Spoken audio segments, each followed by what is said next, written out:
Very nice. Have a seat. Have a seat.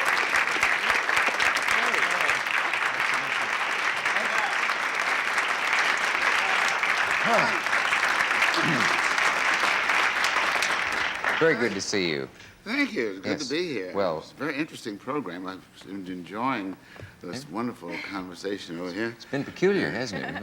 Yeah, you know, and I was wondering if someday maybe I might learn to go on the stage. You know? Great. Want to make a scene? So let's get that lady from the audience again. I think the lady from the audience is still in shock. She was really surprised to do that. That's wonderful. Hey, can you tell me what a growl trumpet is? A growl trumpet? Yeah, I always hear A people growl talk about the trumpet growl is, trumpet in here. It's a sound that comes from the trumpet player using a plunger. And sometimes they use the plunger and the mute, and sometimes they use just the plunger, and by squeezing or pressing the plunger to the bell of the trumpet or trombone, well, you get these varied effects. Is that when you get that? Well, that isn't it exactly. Well, but- not quite that. the trumpet lecherous. sounds like Louis Armstrong's voice at certain times. It Hey, goes- maybe that's it, yeah. Doesn't it, sort of? Yeah, I mean, that's it. I mean, Louis is a great inspiration. Maybe that's what these kids are trying to do. I'm confessing that I love you. Hey, yeah, that's it. Sort of that. But you didn't know. Ah, beautiful, man. But you didn't know he stole that from me, did you? When you say the plunger, Yeah. do you mean what I think you do? Was I often Yeah, well, I mean, since it's been used for the trumpet, they've found other uses for it now. No, you know, every so often I will notice one of the guys in the band will be using it, and someone in the audience will look and they think it's a gag or something, or they'll notice a guy in a nightclub band with it. It's the toilet plunger, the rubber end of it. And they actually use that, and for years I thought it was something that looked like one, but it really is one, isn't it? Yeah, but I mean, it was made for the trumpet first, wasn't it? Well, you have it your way. I wonder who discovered that. The author of Big Bad John, probably. Oh, no. Oh, that's the worst thing I've ever said. I'm sorry. Bubba Miley said he saw King Oliver use one, oh, no, Buddy Bolden or somebody in New Orleans. They just happen to fit the same size as the bell of a trumpet, aren't they? But it seems that they only used it like once or twice, but then it just he made it his device, Bubba Miley, and then a lot of other people, you know. Mhm. Cootie Williams. And there's a sound you can get with that you can't get with the metal mute? Well, there's some nice effects can be gotten with just a lip. Yeah. Some cats do, you know. Where were But you? the plunger is kind of standard, huh? Yeah. Yeah. Where were you at 8 o'clock this morning? At 8 o'clock this morning, I was asleep. Where were you at 10 o'clock? I was asleep. 12? I was asleep. When do you sleep? Obviously between... you sleep during the day. Well, I'll tell you what, I always have a time set to go to sleep. And it's figured out, say 8 hours before, 2 hours before I have to do something.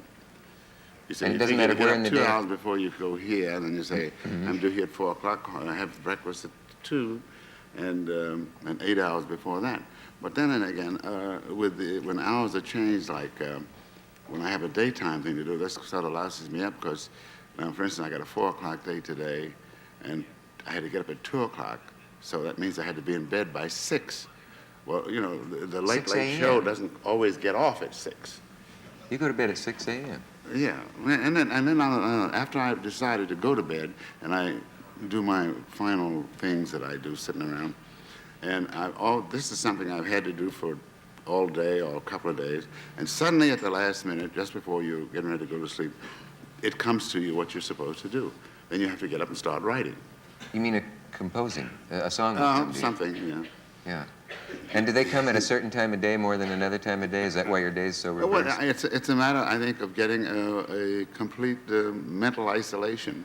Mm-hmm. And this, of course, you can't direct unless you say it always comes at a time when you could use the sleep, maybe. Yeah. But I never rebel against it. If I get the idea, it's more rewarding than the sleep, really. How much sleep do you need each night to be able to be alert and do your... Well, I have made it on all kinds of hours, like no sleep. What is it? We were out here in Vegas, and we had a job at Caesars. They tried a new thing out there for 3 weeks with Woody Herman and that. And we'd go to work at 2:15 a.m., and you were finished at 3. That's a day's work and a day off. What a And life. then he went on at 3:15, was off at 4 o'clock. So you miss And- all and those you- wonderful you get- daytime television programs. Yeah. You never This see is the awful Newlywed thing. Game. This is a except- terrible thing to get hooked on, man. And then you left there and went down to Houston to the Shamrock, and we had to work 5 hours a night. You know, this is contrast, you know, it's wonderful contrast. That's it. Do you think about your health? Yeah, this is it. Without the contrast, I don't know what we'd do with it. Yeah. You know, and then when we left Vegas and went to Hilton, because we had no sleep that night because we didn't get off until 4 o'clock in the morning, and then by the time you go step and get your plane and travel and change in Dallas and get down there, well, it's almost time to go to work. Maybe you got an hour or two to get ready or something. No sleep, and you work a 5-hour gig with no sleep. I don't know how you do it. I'm amazed. I'm always fascinated with people's sleep habits, and yours seem about as mixed up as anyone's I can it's imagine. totally anticipation, you know. I mean, it's all these things like anticipating the uprise. Always, you see, first you go from the one thing to the other, and then up, and finally you get up to the Dick Cavett show. Oh, if you work hard and Yeah. save your money. Yes. I have something for you. Oh, you've just signed an autograph with Love and 4 Kisses. Oh, now you got the receipt. Huh? You got the receipt now. No, I'm I'll take the collecting- 4 Wait, kisses. oh, it's time. Oh, You're going to give the man, oh, we're on. You're going to give the man 4 Oh, yeah. kisses? Four Four kisses. kisses. think I'm weird with One, my nude suit. 2, 3, 4. Now, Oh, I get some too? How do you- Hi. part of the host. Wait, oh, thank you. Now that's like being knighted. You've done that to several presidents, haven't you? Well, yes, I have. And your motto is 4 kisses, 1 for each cheek. I know, I know. It is, but you got the laugh last time. I thought I'd get it this time. Look, hey, there are 3 terrific albums here. Duke Ellington's 70th birthday concert. Oh, that sold a lot, yeah. Must have, there's nothing in here. And the Cincinnati Symphony Orchestra concert. But I did, and the Sacred concert. Oh, yeah, which you that's did, going to but be out in a couple of weeks, the new Sacred concert, the second Yeah. Sacred concert.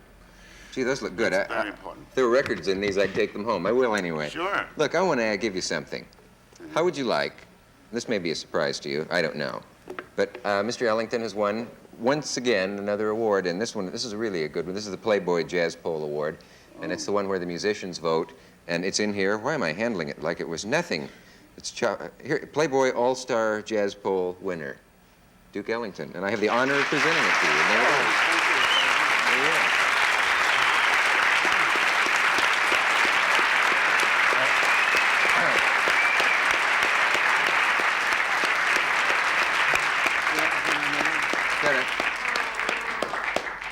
I know you have a pocket full of those, but there's another one. We have a message from our local stations. We'll be right back, and congratulations.